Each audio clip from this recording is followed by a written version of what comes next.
Actually, wouldn't it be more precise to say whoever invented the idea of scripture was wise? Books are just a follow-up product on the main idea. Oh, well, I can actually read them. The Holy Light, Book 1. Know that long ago, all lived in the light, all knew the love of Granas.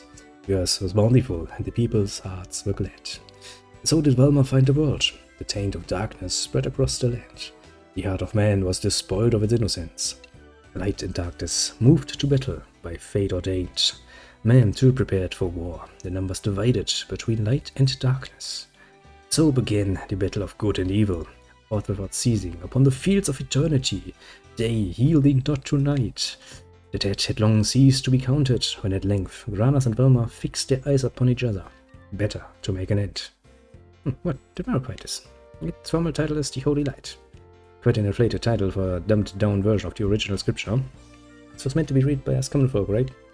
Yes, that is right. Have you read it before? Why the hell would I do that? Anyway, I've heard it all before, so not exactly in this form. The Holy Light, Book 2. Darkness fell before the light, the earth was split asunder, land sunk to sea, the sea vomited land as Velma's spirit was sealed. A new moon was hung in the heavens. It was written that when the moon burns in remembrance, so misfortune should follow. Thus it portends judgment of the righteous, and is called Velma's moon, for the shadow of the dark one lies long and heavy. There's much to meditate on within these places, and I have to sleep on it, which shouldn't be a problem given the reading material. Should at least be familiar with everything you find boring or difficult to read. Answers are, they're all important. He speaks truly. You guys have been hanging out around too much. Oh god, I can't skip this, can I? I misclicked. I murdered the book up there.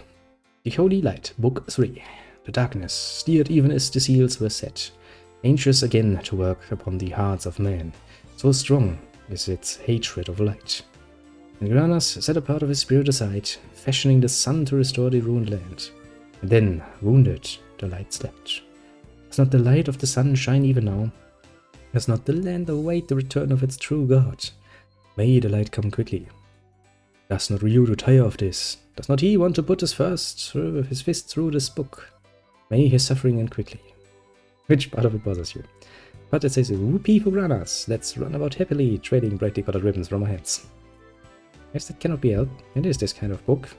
That is sort of one-sided. So why not twist to the other side? I'm interested in what the followers of darkness have to say. Have to be fair. He's making a good point. It's a rational statement. I like him even more. The Light of Lord Granas, Chapter 1. Once upon a time, people were in trouble. There was nothing in the world, and the people kept fighting all the time. One day, a huge light appeared in the sky and began to shine on the earth. The light blessed the earth and told the people to stop fighting. The light was Lord Granas. The people listened to Lord Granas and stopped fighting. Then the world became beautiful. Trees grow everywhere, birds sang sweetly, and fish played in the blue seas. Seeds rode the winds, and flowers bloomed all over. The land became a true paradise. The people all praised Lord Granas and lived happily.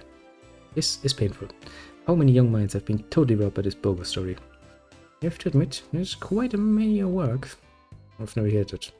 Which explains why your eyes went glazed over like everyone else's. What stories do they tell kids where you're from, Eric?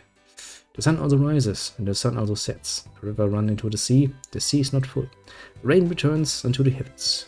Such is the manner in which your cycles begin. The legends are taught to the young, even as I was instructed while yet a youth. Tree grows, beaver eats tree, tree falls, beaver builds dam, more trees grow, I get it. Ah, Ryudo, you have the best sense of humor. The Light of Lord Granas, Chapter 2.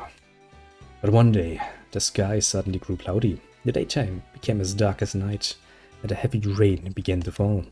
A scary monster came to make traps to catch people who didn't take care of their hearts. These people became monsters. One after another, the monsters began to attack the people who were living happily.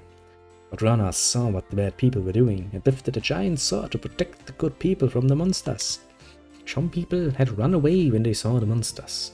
When they saw Lord Granas fighting, they came back to help. The battle lasted for a long time, and the people who had become monsters did not live through it. To keep any more people from dying, Lord Granas decided to fight the king of the monsters, whose name was Valma.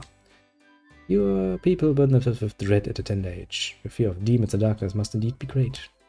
I wouldn't know. I've never seen a demon. What are you saying? You must speak. What are you talking about? Millennia. Ah, right. Maybe she is the wings of Velma, which doesn't make much sense. She's not like it jumps in the story. Ah. Okay. Now ye that long before the present age, man dwelt amidst the light, and that light was love. And man called the light Granas. The earth was filled with exceeding bounty. Honey and milk issued forth from its secret founts. Then darkness also issued its seed. The souls of men were as vessels for the bane of light. And man called the darkness Velma, the tempter, devourer of souls. And there were those who named the darkness God, and glutted in desire and lust, hence blotting the light from their eyes. They were not satisfied that the light should anoint the earth, that those who sighted light moved to oppose them. Their war was a fire consuming the earth, and the sky sunk thick with fat and bone. This man called the battle of good and evil. A little different than what I'm used to hearing. That's the version that Eileen and the other followers of Granada read. So it's not the same as the simplified account. There's a little more detail in this one.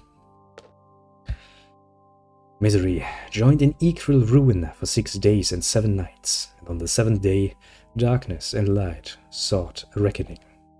The hand of light gripped its blade, great and terrible. The cloak of darkness was as its shield. Thus were they armed for war. True struck the blade of light. The darkness was cleaved, it was not. Then did the blade pierce even the earth. The seas boiled and were scabrous, and along the land wept. Even so was the earth riven, and its wound men named the Grana Cliffs. Then did the light move to seal those parts of darkness that yet remained. When its fall did not remain whole. Those who had named the darkness God were in like fashion named the people of darkness. They did hide their faces from heaven.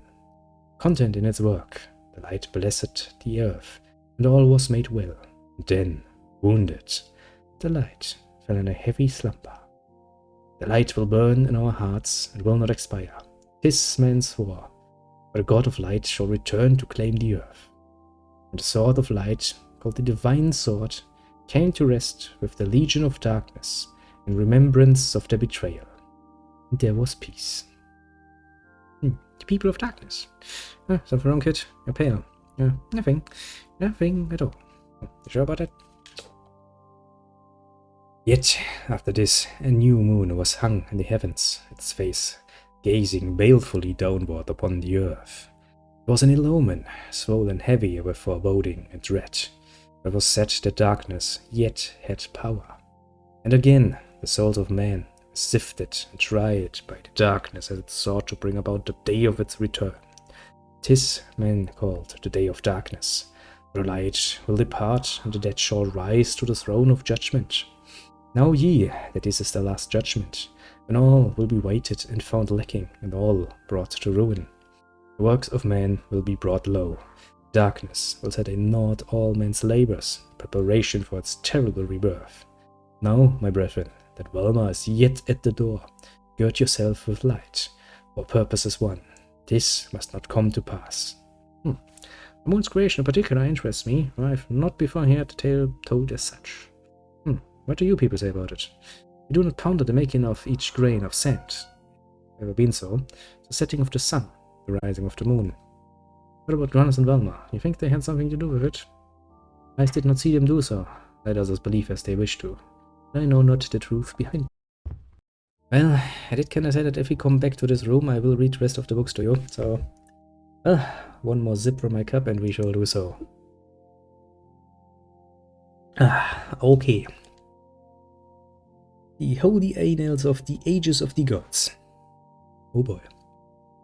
Neither darkness nor light split the heavens, but suffering, pain, groaning of the earth, the wailing of man, huddled and fearing the storm's wrath, the violence of nature, living in blindness, tooth and steel gnashing the air, lives spent in desperation, turning in the Gaia, an endless rope of misery, and then an uneasy sleep.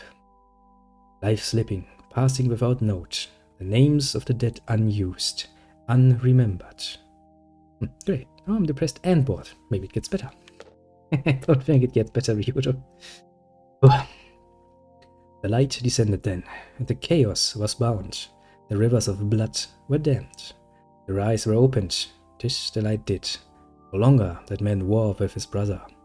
This was paradise. The light of peace is Granas, the god whose praises we sing. Yet there were those who hated the light, who turned their eyes from its measureless love.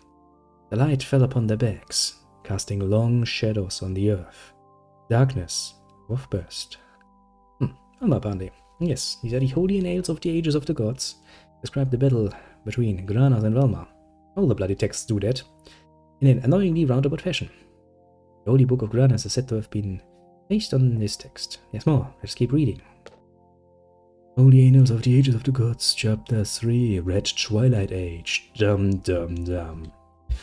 Those who followed the light warred against those who called the demons, who likewise named him Gaolas. For 6 days and nights the earth was torn and turned to coals. Then came the 7th day. The light drew its sword, great and terrible. Darkness drew its cloak about its face. And the day and night were fire and lightning, until each had run the other through.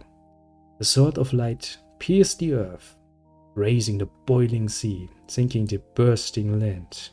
Thus did the darkness fall in 7 pieces, sealed by the followers of light, into the depths of earth. Then did a new moon rise. Fear struck those who followed light. Still they await the return of darkness. Still the people of darkness conceal themselves in the earth. And still the divine sword rests with the legion of darkness. I can't read this anymore. It's boring, it's stupid, and it's badly written. What the hell is a Gaola? One who would imprison another. An interesting choice of words to describe those who followed Granas. I don't understand how you can read this stuff, kid. Well, I have liked reading these books ever since I was little. Bad choice in reading material. Heck, even a porn magazine probably has more to offer. Fuck's sake, these days actually it's a legitimate claim that you read the fucking Playboy magazine just for the articles. It was actually somewhat good. Hello there, priest boy. Please leave the room. Hey, the dinner's ready. We'll be ready very soon. Please wait a little while. Religion. Such a pleasant thing. What good is it to chase after fancy, now that the threat of darkness is upon us? No one has ever found the divine sword. How can he be so nonchalant about matters of such weight? I must consult my auguries for some means of holding back the darkness. Don't use magic in the church. They're gonna burn you at the stake. Clonk. This is an evil sign. The day of darkness draws near. What? This light. Oh fuck no. Oh Millennia, you have splendid timing for appearing. Of all the places. Are you... the wings of Alma. Alma here in the cathedral. Someone come quickly. I swear to God, she did this on purpose, didn't she? She's quite literally just fucking with us at this point.